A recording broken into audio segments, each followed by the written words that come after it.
ఓం శ్రీరామ రామ రామేతి రమే రామే మనోరమే సహస్రనామ తత్తుల్యం రామనామ వరాననే. భగవద్భక్తులందరికీ కూడా ముందుగా శ్రీరామనవమి శుభాకాంక్షలు. మనం ఈ రోజున శ్రీరామనవమి కారణం చేత ఈరోజు ప్రతి ఇంట్లో కూడా కళ్యాణం జరుగుతూ ఉంటుంది. అంటే ఎక్కడ జరిగినా సరే మన ఇంట్లో కళ్యాణం జరిగే విధంగానే మనం భావన చేస్తూ ఉంటాము. అది ఎందుకు కళ్యాణం చేసుకోవాలి, ఏ విధంగా చేసుకోవాలి అంటే ఈ రోజున అసలు స్వామివారి పుట్టినరోజు, ఈ రోజునే స్వామివారి వివాహం జరిగిన రోజు కూడా మనకి పునర్వసు నక్షత్రం ఉంటుంది ఈ రోజున. అందుచేతనే మనం స్వామివారికి మన ఇంట్లో అబ్బాయిగా మనం స్వామివారిని భావించి మనం కళ్యాణ వేడుక చేస్తున్నాం. ఈ కళ్యాణ వేడుక చేయటం ద్వారాగా మన ఇంట్లో కూడా ఎల్లవేళలా శుభమంగళకరంగా ఉంటుంది అనేటువంటి ఉద్దేశ్యం చేత ఈ కళ్యాణాన్ని మనం నిర్వహిస్తూ ఉంటాం.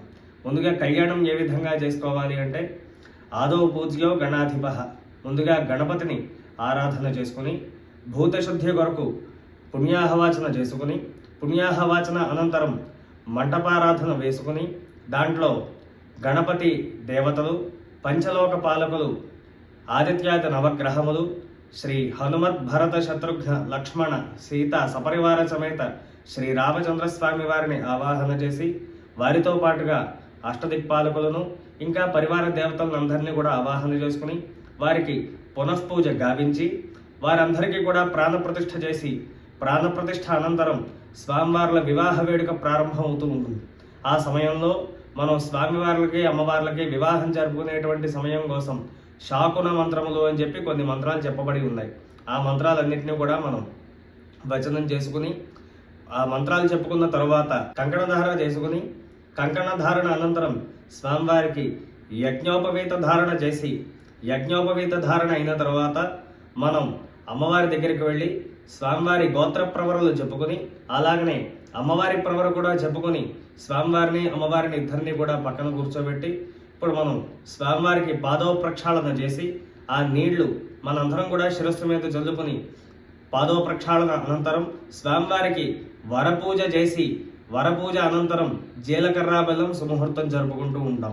సాధారణంగా మనకి భద్రాచలంలో సుముహూర్తం 11 గంటల 20 నిమిషములకు చేసుకుని సుముహూర్తం అయిన తరువాత స్వామివారికి మధుబర్క సమర్పణ చేసి మధుబర్క సమర్పణ అయిన అనంతరం స్వామివారికి అమ్మవారికి కూడా మాంగళ్యగౌరీ పూజ జరుపుకుని మాంగళ్యగౌరీ పూజ అనంతరం స్వామివారి చేతుల మీదుగా అమ్మవారికి మాంగళ్యధారణ గావించి మాంగళ్యధారణ జరిగిన అనంతరం తలంబ్రాలోత్సవం చేసుకుని స్వామివారికి అమ్మవారికి కూడా తలంబ్రాలోత్సవం చేసుకుని తలంబ్రాలోత్సవం అయిన తరువాత ఇద్దరికి బ్రహ్మముళ్ళు వేసుకుని బ్రహ్మముళ్ళు అనంతరం మాలికాధారణ చేసుకుంటాం. ఈ మాలికాధారణ అయిన అనంతరం తర్వాత స్వామివారి అమ్మవారిని కూడా కూర్చోబెట్టి మనం సమయానుసారంగా కుదిరితే సహస్రనామార్చన లేక శతనామార్చన చేసుకుని స్వామివారికి అమ్మవారికి కూడా శ్రీ సూక్త పురుష సూక్త విధానంగా షోడశోపచార పూజ చేసి నీరాజన మంత్రపుష్పాలు సమర్పణ చేసి నీరాజన మంత్రపుష్ప సమర్పణ అనంతరం స్వామివారికి అపరాధ క్షమాపణ నమస్కారము చెప్పుకొని తీర్థప్రసాదాలు తీసుకోవాలి. అలా తీసుకున్న తరువాత మనకి శ్రీ సీతారామచంద్ర స్వామివారి అనుగ్రహం చేత మన ఇంట్లో కూడా దేవతలందరూ కూడా కొలువై ఉండి స్వామివారి కళ్యాణోత్సవం ఏ విధంగా అయితే జరుగుతుందో భద్రాచలంలో నిత్య కళ్యాణం పచ్చతోరణం అనే విధంగా మన ఇంట్లో కూడా అదే విధంగా నిరంతరం పచ్చతోరణంతో ఎల్లవేళలా శుభము చేకూరుతూ ఉంటుంది అని చెప్పి శాస్త్రవచనం. అయితే ఎక్కడ స్వామివారి కళ్యాణం జరుగుతున్నా సరే మనం వెళ్ళి ఖచ్చితంగా కళ్యాణంలో పాల్గొనలేకపోయినా కనీసం పానకమైనా సరే తీసుకుని రావాలి. ఎందుకు తీసుకుని రావాలి అంటే స్వామివారి దర్బార్లోకి ప్రవేశించిన తర్వాత స్వామివారి దగ్గరికి ఎవరైనా వెళితే వాళ్ళకి భోజనం పెట్టకుండా పంపించేవారు కాదుట. అందుచేత వచ్చిన ప్రతి భక్తులు కూడా స్వామివారి ప్రసాదం తీసుకోవాలి అని చెప్పి ఖచ్చితంగా నియమం అయితే ఉన్నది. ఒకవేళ ప్రసాదం తీసుకోవడానికి అవకాశం లేని వాళ్ళైతే పానకమైనా సరే తీసుకోవాలి.